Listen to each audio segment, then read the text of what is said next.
જો આપણે મગને પલાળીને રાખી દીધા હતા. જો મગ, ચણા, દાળ, ચોખા, મેથી બધું નાખીને પલાળીને રાખી દીધું હતું. હવે આપણે બધું પીસી નાખીએ અને પછી આપણે આનો બનાવશું મગના ઢોસા. ચાલો એને મિક્સર જારમાં નાખીને મસ્ત રીતે પીસી નાખવાનું.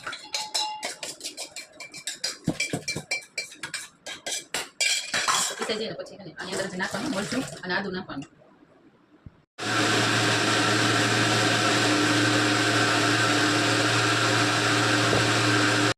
જો આપણું ને બેટર તૈયાર થઈ ગયું છે. જો મસ્ત થઈ ગયું ને એટલા એકદમ ગ્રીન.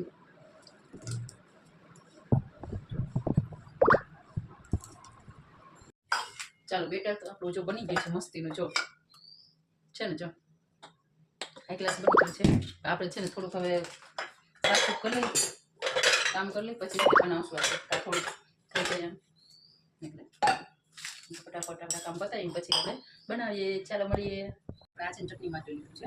જો બે ટમેટા છે અને કેરી છે એ આપણે બાફી નાખશું મસ્ત મગના ઢોસા સાથે એને ખાવા માટે. મેં તો થોડુંક જ બનાવવાનું છે મારા માટે. આપણે મૂકી દીધું છે અને માથે છે ને ટાંકી દઈએ આપણે એટલે થોડુંક છે ને મસ્ત થઈ જાય.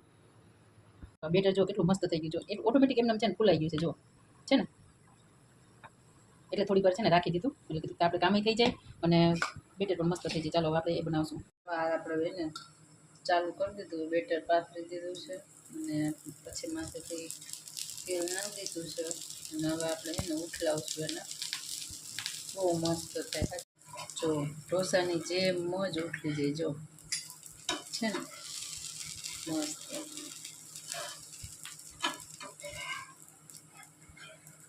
તમે એ બેટર બનાવો ને એના કરતાં આ જે મગનું બનાવો ને બહુ મજા આવે.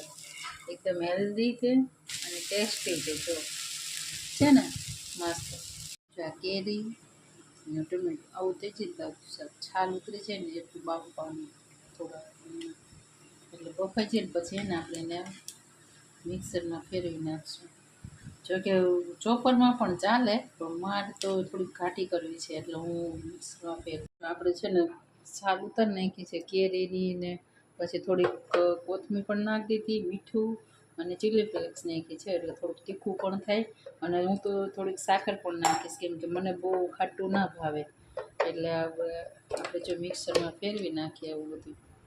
ચટણી તૈયાર થઈ ગઈ છે. ચટણી જો તૈયાર થઈ ગઈ તો ગ્રીન થઈ છે કેમ કે આપણે એમાં કોથમીર નાખી હતી ને એટલે ગ્રીન થઈ છે પણ બહુ મસ્ત ટેસ્ટ છે. ઢોસો પણ બની ગયો છે આપણો.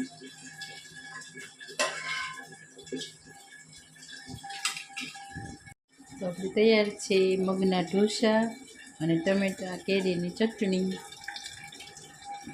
ચાલો આપણે ટેસ્ટ કરીએ કેવું બન્યું છે. બરાબર.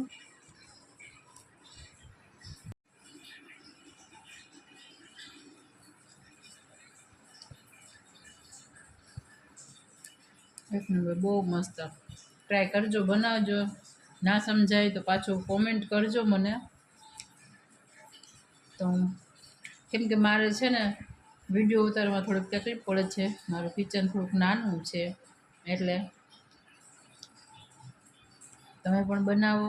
અને આ તો ડાયટિંગ માટે તો બહુ સારું. બહુ મસ્ત બન્યું છે. ચાલો બાય બાય. આજનો વ્લોગ આટલો જ.